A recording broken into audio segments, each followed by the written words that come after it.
हाय, आप सबका मेरे चैनल द स्पिरिचुअल टीवी में स्वागत है। तो मेरा एक अकाउंट कोरा पर है, तो उसमें अलग अलग स्टोरीज मैं पढ़ती रहती हूँ। तो उसमें से मुझे एक स्टोरी बहुत पसंद आई, तो कि मुझे लगा कि आपके साथ शेयर करनी चाहिए। आई होप आप लोगों को भी पसंद आए। अगर आपको उससे रिलेटेड कुछ क्वेरी रहेगी तो आप मुझे कमेंट सेक्शन में कमेंट करके जरूर बताइएगा। तो चलिए टाइम वेस्ट ना करते हुए मैं वो स्टोरी आपको बताऊंगी।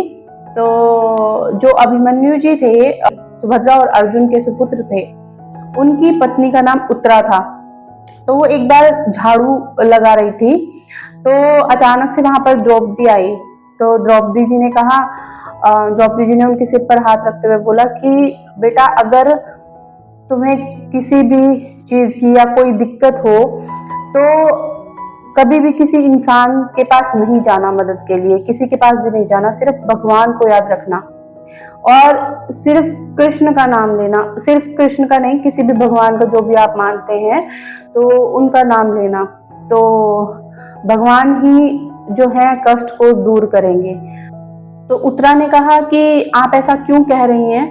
तो द्रौपदी ने कहा कि यह मेरे ऊपर बीत चुकी है, तो इसलिए मैं तुम्हें ये बोल रही हूँ कि कभी भी जरूरत पड़े तो भगवान को याद करना। ऐसी सिचुएशन मेरे ऊपर आ चुकी है, क्योंकि जब एक बार कौरव और पांडवों के बीच जुए का एक खेल हुआ था, तो उसमें पांडव जो थे वो हार चुके थे और कौरवों ने उनको उनकी साड़ी और ये सब, मतलब जो जैसे कि आप सब जानते ही हैं कि चीरहरण हुआ था। तो द्रौपदी ने कहा कि उस टाइम पे मैं अपने पतियों की तरफ बहुत ही इच्छाओं से देख रही थी, तो कि इच्छा से देख रही थी कि वो आएंगे और मेरी मदद करेंगे, लेकिन वो लोग हार चुके थे। तो वो सिर्फ आंसू बहा रहे थे और नीचे उनका सिर था।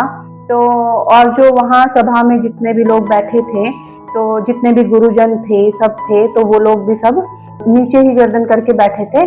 तो उसके बाद मैंने जब भगवान श्री कृष्ण को याद किया, तो भगवान कृष्ण ने ही मेरी मदद की। तो जब द्रौपदी पर ये एक संकट आ रहा था, तब भगवान श्री कृष्ण द्वारका में बहुत विचलित थे, तो कि वो उसकी मदद के लिए कैसे जाएं। तो वहां पर जो रुक्मणी जी थी, तो उन्होंने बोला कि भगवान आप क्यों विचलित हैं?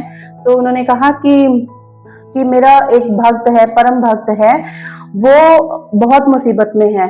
तो रुक्मणी जी ने कहा, तो जाइए आप उनकी मदद करिए। तो भगवान ने कहा, कृष्ण ने कहा कि मैं ऐसे बिना बुलाए नहीं जा सकता हूँ, जब वो बुलाएंगी तभी जा पाऊंगा। तो तब श्री कृष्ण जी ने कहा कि क्या तुम्हें याद है कि एक बार पांडवों ने रात सूर्य यज्ञ करवाया था और उसमें शिशुपाल का वध हुआ था। तो उस चक्र से, जिसे मैंने वध किया था, तो उस चक्र से मेरी उंगली कट गई थी।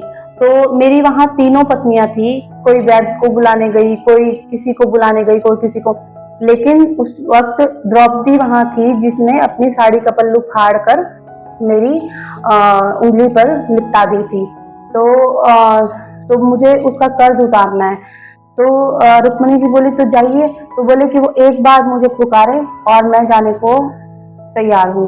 तो जैसे ही द्रौपदी ने श्री कृष्ण जी का नाम लिया, तो भगवान वहां पर पहुंच गए और आगे का तो आप सबको पता ही है। तो मुझे ये स्टोरी अच्छी लगी, तो अगर आपको भी अच्छी लगी हो तो मुझे कमेंट सेक्शन में कमेंट करके जरूर बताइए।